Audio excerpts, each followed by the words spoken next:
एक छोटे से गांव में रामू नाम का एक कुम्हार रहता था। वो दिन रात मेहनत करके मिट्टी के घड़े बनाता और उन्हें पास के शहर के बाजार में बेचने जाता। लेकिन उसके घड़े बहुत साधारण थे और बाजार में चमक धमक वाली चीजों के आगे उसकी सादी कला को कोई पूछता ही नहीं था।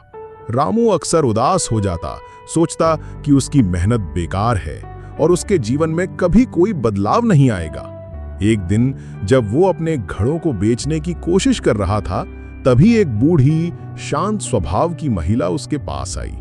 उसने रामू का एक घड़ा खरीदा, लेकिन पैसे देने की बजाय उसने अपनी मुट्ठी खोली और उसमें से एक छोटा फीका सा सिक्का निकालकर उस घड़े के अंदर डाल दिया।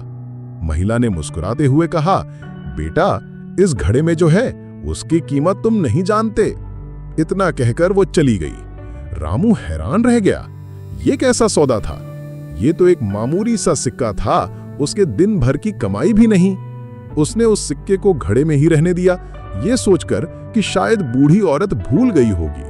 अगले कुछ दिनों तक रामू ने उस सिक्के को निकालने की कोशिश नहीं की। जब भी वो निराश होता या उसे लगता कि अब सब छोड़ देना चाहिए, तो उसकी नजर उस घड़े और उस फीके सिक्के पर पड़ती। उसे बूढ़ी महिला के शब्द याद आते, इस घड़े में जो है उसकी कीमत तुम नहीं जानते। धीरे धीरे उन शब्दों ने उसके मन में एक अजीब सी उम्मीद जगा दी। उसे लगने लगा कि शायद इस सिक्के में कुछ खास है, या शायद बूढ़ी औरत ने उसे कोई रहस्य बताया है। वो फिर से पूरे मन से घड़े बनाने लगा, लेकिन इस बार उसके काम में एक नया जोश था, एक नया विश्वास था। वो हर घड़े को और भी सुंदर बनाने की कोशिश करता, ये सोचकर कि उसके अंदर भी कुछ अनमोल है, ठीक उस सिक्के की तरह। साल बीतते गए। रामू के घड़े अब सिर्फ साधारण नहीं थे, बल्कि उनकी बनावट और मजबूती के लिए दूर दूर तक मशहूर हो गए थे। लोग उसके घड़े खरीदने के लिए लाइन लगाते थे। एक दिन वही बूढ़ी महिला फिर से बाजार में आई। उसने रामू को देखा, जो अब एक सफल और खुशहाल कुम्हार था। रामू ने उसे पहचान लिया और दौड़कर उसके पास गया।